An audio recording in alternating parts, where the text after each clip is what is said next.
Hello friends, welcome to my YouTube channel online learning website.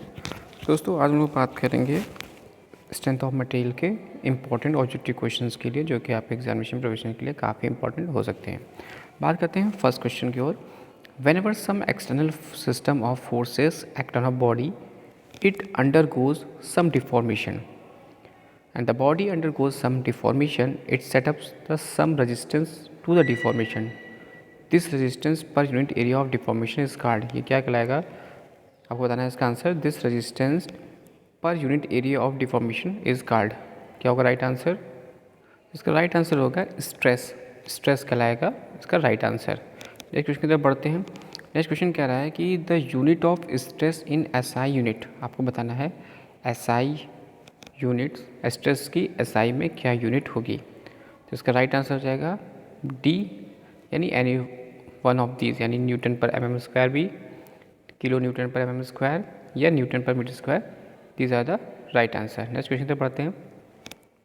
तो third question is that the deformation per unit length is called, आपको बताना है deformation per unit length is called, वो क्या होगा right answer? तो इस हम जानते हैं कि strain is the right answer, क्योंकि स्ट्रेन हो जाएगा आपका change in length upon original length, यानी deformation per unit length. Next question, question number 4, the unit of strain is, आपको बताना है स्ट्रेन की क्या यूनिट होती है। तो स्ट्रेन की कोई यूनिट नहीं होती है, क्योंकि length upon length cancel out हो जाएगा, तो यानी स्ट्रेन की कोई भी यूनिट नहीं होगी। नेक्स्ट क्वेश्चन की तरफ बढ़ते हैं। Question number 5, strain is equal to, आपको बताना है कि स्ट्रेन का क्या फॉर्मूला यहाँ पर होगा। तो राइट आंसर हो जाएगा बी। क्यों होगा? क्योंकि डेल्टा एल हमारा चेंज इन लेंथ को रिप्रेजेंट कर रहा है और एल हमारा ओरिजिनल लेंथ को रिप्रेजेंट कर रहा है।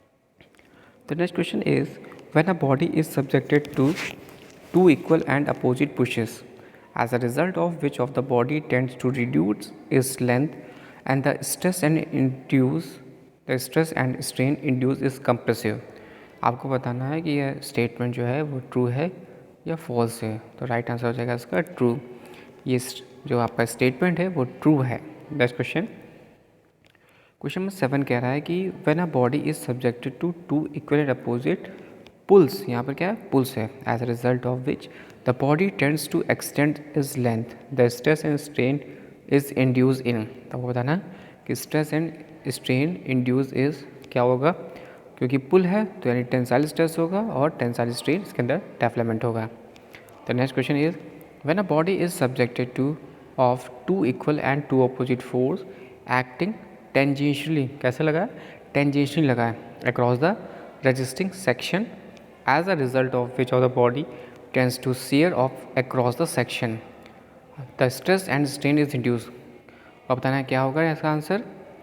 यहाँ पर shear stress और shear strain डेवलप होगा, क्योंकि यहाँ पर क्या है? टेंजेंशियली अक्रॉस द है। नेक्स्ट क्वेश्चन, क्वेश्चन नंबर 9 की तरफ हम पढ़ते हैं। क्वेश्चन नंबर 9 कह रहा है कि आपको बताना है कि कौन सा इसमें which of the following is the proper sequence होगा।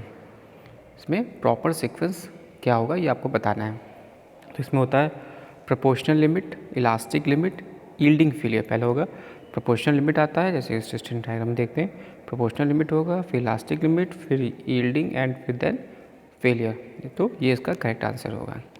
नेक्स्ट क्वेश्चन, क्वेश्चन नंबर 10 कहता है कि Hooke's law holds up to, Hooke's law hold up to. तो हम जानते हैं कि हुक्स लॉ जो होता है वो इलास्टिक लिमिट तक होल्ड कर सकता है। नेक्स्ट क्वेश्चन, आपको बताना है कि whenever a material is loaded within the elastic limit, stress is dash strain। क्या होगा इसका राइट आंसर? हम ये जानते हैं कि material is loaded with in the elastic limit की बात करते हैं, तो यहाँ पर स्ट्रेस जो होगा वो डायरेक्टली प्रोपोर्शनल टू होता है उसके स्ट्रेन के।